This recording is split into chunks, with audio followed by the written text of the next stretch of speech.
What's up, Warrior Boys? Back with another banger reaction. And you know when Lens World drops, I gotta show him some love. Witnessing my first murder. Ooh, I like this Halloween style type of video. Okay, I do know I was very little when this came out. I know the story, but I've never really seen him animated. So this is gonna be my first time understanding what happened, but I kind of remember some of this, but most of this I don't, because when we lived in our first neighborhood, I was very, very young. And most of that stuff is like, don't know nothing. All right, let's go. Brother goes, Look, he's got a gun. what? So I look closer, and I see one guy pull out a gun from his back, aims it at the other guy, and shoots him. Oh my God. Next thing I know, I hear everyone scream. Now, I don't know what to do. I'm still a kid. Do I get on the ground, help my brother, or run for my life?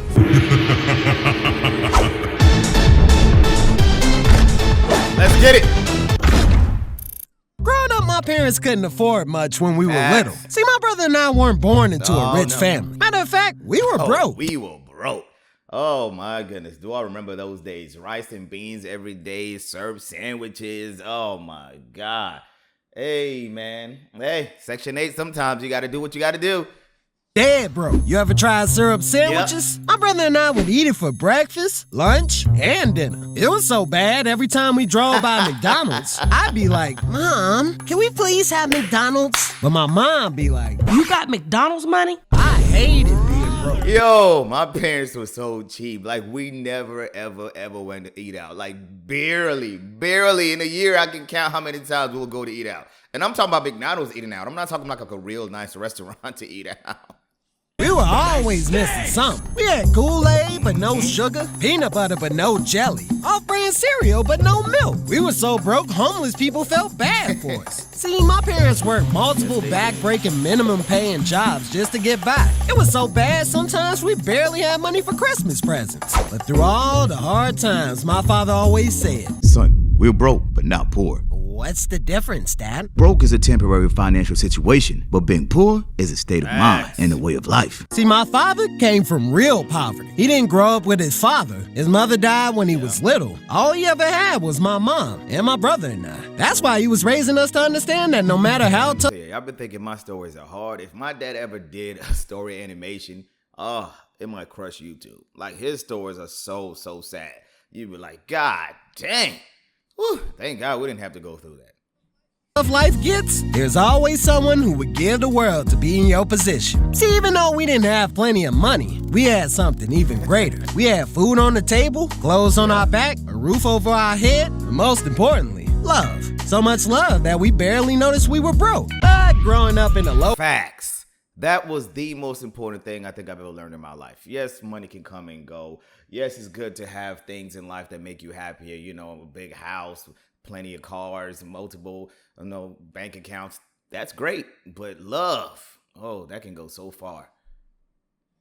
Low-income neighborhood does have free. its problems. I seen damn near everything bad you could think of. I seen prostitutes selling their body for a few dollars. I seen fights and stabbings between multiple gangs. I seen drug addicts high out of their mind laying around the neighborhood. But the scariest thing I ever saw was a murder. So it was Friday afternoon. Now, since my parents worked multiple jobs, I was responsible for watching my little brother. Now, the house rules were simple. First, no one was allowed to enter the house while my parents were gone. Not friends, not family, no one. Second, my brother and I had to be home before the streetlights came on. Anytime after that, that's a weekday.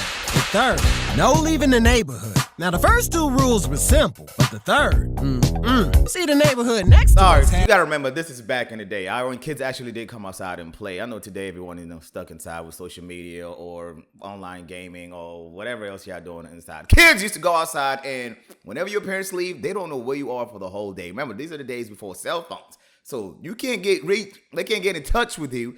They don't know where you are until they get back home. Can you imagine that in today's world, how parents are panicking today with their kids? Oh my goodness.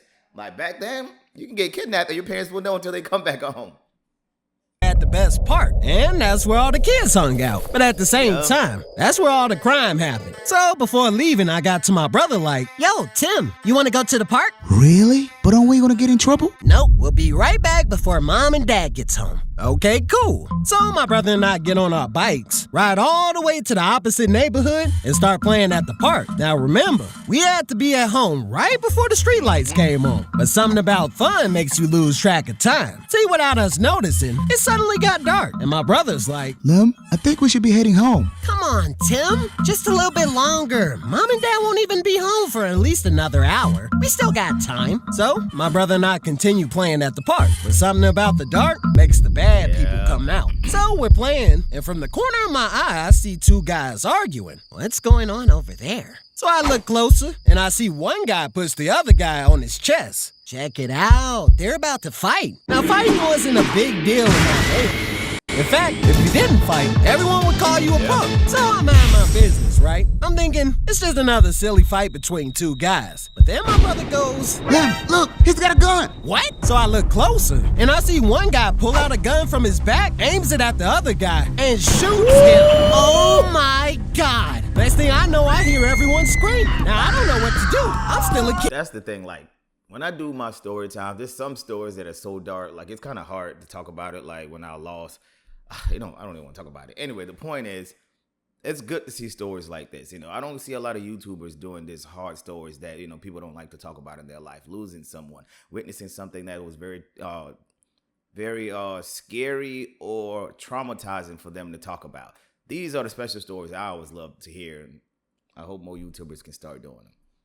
Do I get on the ground, help my brother, or run for my life? I'm in fight or flight mode and I don't know what to do. So I look at my brother and the boy is shook. Tim, you okay? Tim! My brother's not answering. He's in shock. Now my heart starts beating fast. So I look at the man on the ground and start seeing blood come from his body. Now I'm shook.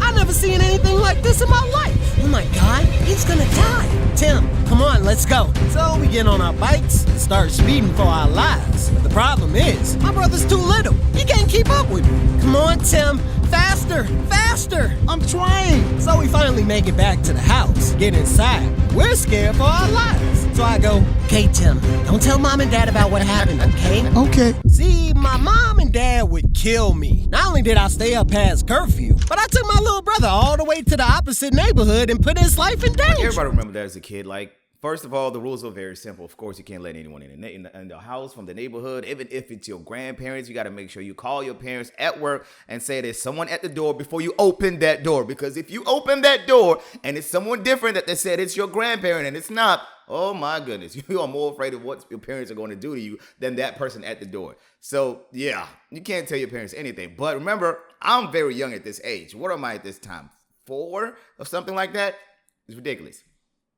So fast forward and my mom and dad finally get home. Now remember, we have to keep it cool. Boys, Yes, Mom. So my brother and I get to the living room and my mom's like, did you guys hear anything about what happened at the park? see, while driving home from work, my mother noticed a lot of police cars at the park. Now I'm looking at my brother like, come on, Tim, hold it together. Don't you tell on us. But my brother's young and horrible at lying. I knew he was gonna fold. So before he opens his mouth, I go, no, Mom, we didn't hear a thing. We've been home the whole time. Thank God. I wouldn't know what to do with myself if anything happened to you two. So my mother turns on the local television. We all sit down and come to find out the man lost his life on the way to the hospital. So my dad goes, Son, this is why I don't want you boys in the streets. yes, Dad. See, my dad was doing everything in his power to put us in a better situation. And just a few months later, we moved out of the west side of the city and thank God for a better life. But to this day, I'm still haunted by the look in the man's eye. It was like he was wishing he could trade places with me before taking his last breath. And from that day forward, I learned a very important lesson in life.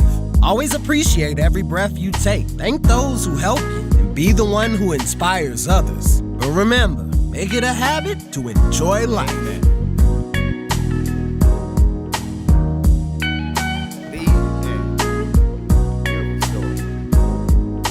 That's the thing, though. It's really running me back, like when I was really small. Like, we moved a lot. Y'all gotta remember, my parents came to America with no money. I mean, literally, the definition of an immigrant with no money. And they have to start from the bottom. They didn't have no college education, no high school education. They had to start from the bricks. all the way and build it all up to where we are today. So it's beautiful to see these old stories. Man, shout out to Lems. I hit that boy with the like. Make sure y'all follow him. See you guys on the next one. I'm out!